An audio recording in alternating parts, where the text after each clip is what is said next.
Better the devil you know than the one you don't. Sharon Horne-Ellstrom here, and this is as close as I could get to anything devil or angelic. I don't have anything devil related around me or even in my home. I was thinking, oh, maybe I have a picture of the devil or something, but I didn't feel like going and finding a book or something with the devil in it. Didn't think it was that important because many of us can relate to this idiom, to this expression, this proverb. This has been around. It's been an Irish proverb since at least back to 1300, but it first appeared in 1539 in a book of Proverbs by Aramis R. Taverna, or Taverner. I always say Taverna, but it's Taverner.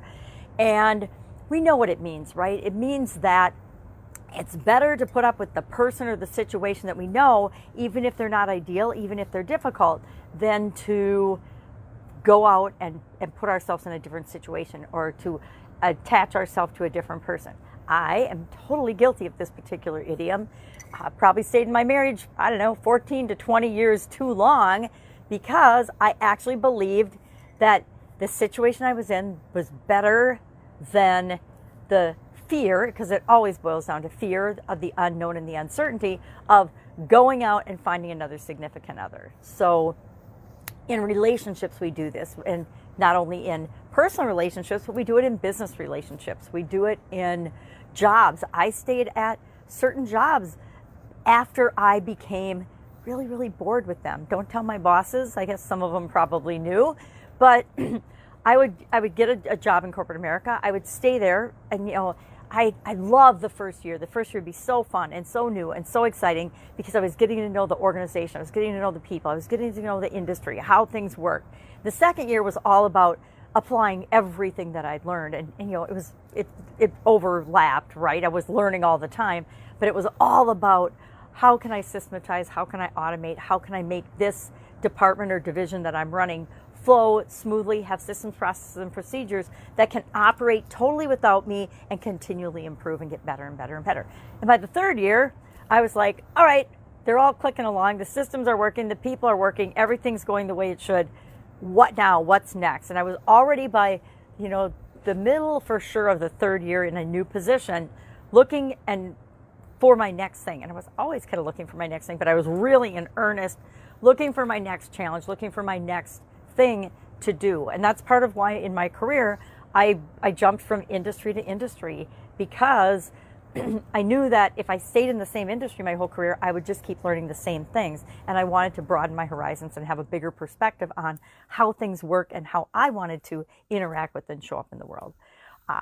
Devil can be a person, it can be a place, it can be a thing. Maybe there's a town that you've had bad experiences in, maybe, or a place. Maybe there's I want to say bar, but that seems so inappropriate, but maybe there's a restaurant that every time you've gone there, you've had a bad experience. And so, but you keep going back there because you know that there's aspects of it that you at least know what to expect. It's like eating at McDonald's or fast food all the time, right? We know it's not the best food. We know it's not good for us, but we know we're going to get the same consistent thing that we expect time and time again.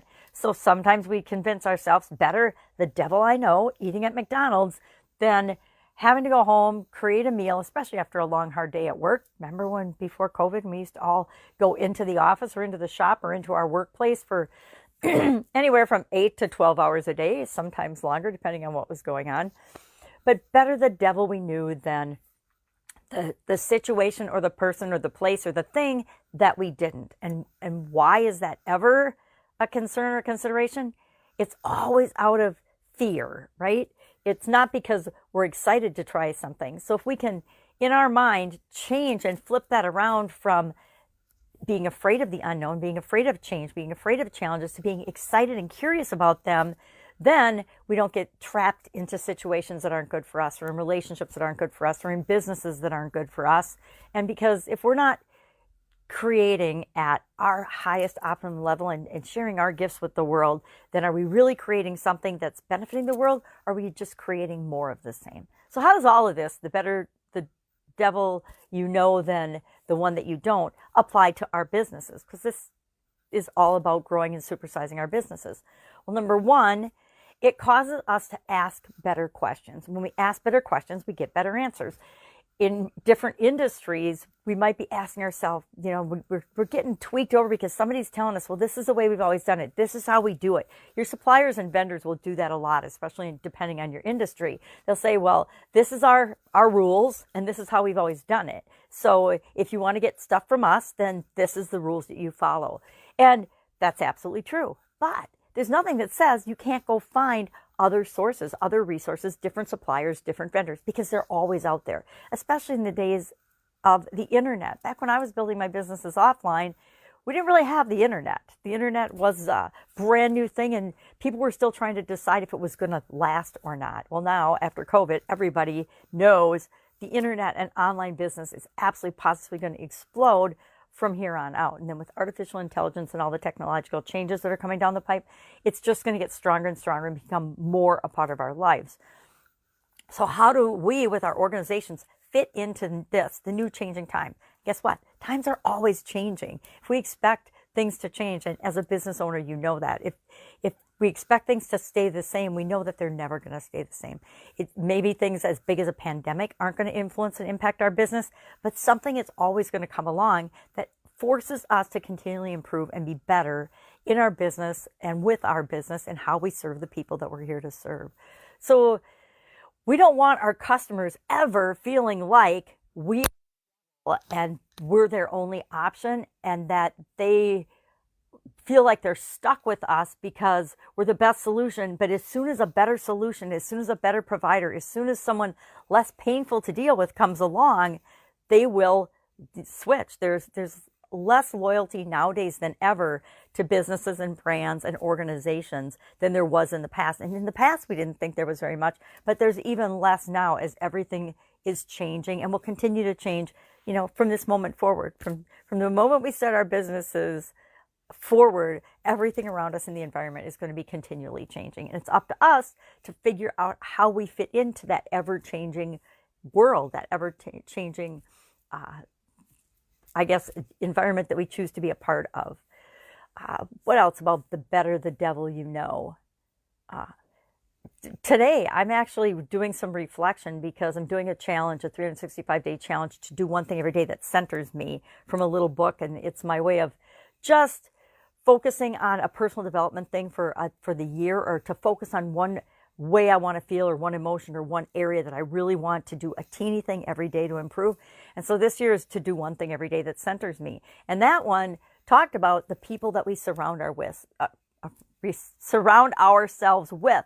And do they make us feel centered or not? Or what level of centered do different people that we surround ourselves with make us feel? And I realized that there are a whole lot of people that I surround myself with that definitely knock me off kilter and don't make me feel centered. So we need to ask ourselves those questions. Are we involving and surrounding ourselves with the right people, the right situations, the right places, the right resources to create the business and the environment that we want, that makes us feel like we're positively impacting the world, that makes us feel centered and whole? So I would love to know your experience with this particular idiom. I could tell stories all day long about better the devil you know than the one you don't, and the lessons that I've learned from that. Picked a business partner, chose a business partner, stayed in business way too long with definitely a devil. And it was because I didn't even know all the craziness that this devil could actually produce and the havoc they could wreak in my life. And I allowed it, of course. But we do that. We get involved with the wrong vendors, the wrong people, the wrong circumstances, but we can always change. We can always make different choices, make different decisions, and create the perfect environment for us and the people that we're here to serve. All right, have an amazing day. I will be with you tomorrow with another interesting idiom. What does it mean? Where does it come from? And how might you use it in your life and your business right now? Any questions? Hit me up in the comments below. Otherwise, I'll be with you tomorrow. Bye.